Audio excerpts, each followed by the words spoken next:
रचना हो जत शिव क्या क्या है छनगना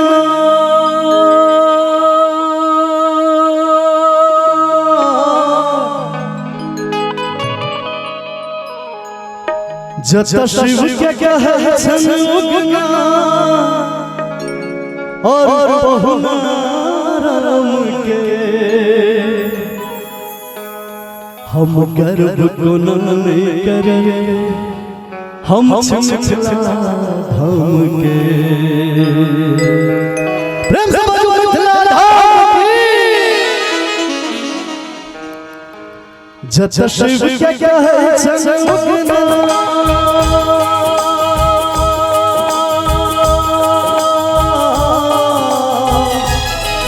जत शिव क्या क्या है छनगना और बहुनारम के हम गर्व गुनाए करिए हम मिथिला धाम के हम गर्व गुनाए करिए हम मिथिला धाम के जत शिव क्या क्या है छनगना और बहुनारम के जत शिव क्या क्या है छनगना और बहुनारम के हम गर्व गुनाए करिए हम मिथिला धाम के हम गर्व गुनाए करिए हम मिथिला धाम के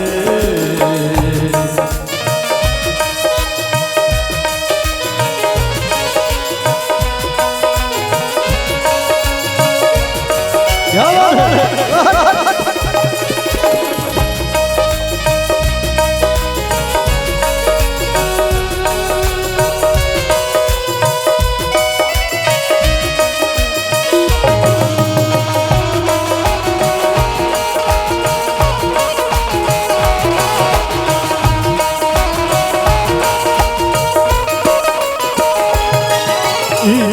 छियन विद्यापति के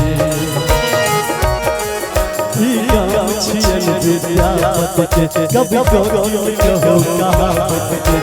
भक्ति भाव के गीत कहाँ के सुनावत के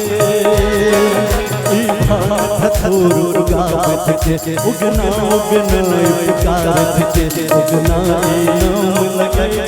नीक महादेव के गाँव के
हम देखलखिन से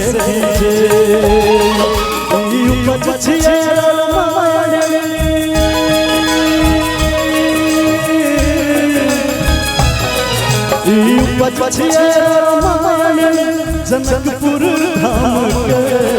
भैया एक बेर सब गोटे प्रेम से बाजू मिथिला धाम की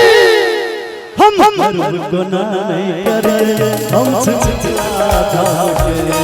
हम गर्व गुनाए करिए हम मिथिला धाम के जत शिव क्या है छनगना जत शिव क्या है छनगना और बहुनारम के हम गर्व गुनाए करिए हम मिथिला धाम के हम गर्व गुनाए करिए हम मिथिला धाम के, हम मिथिला धाम के, हम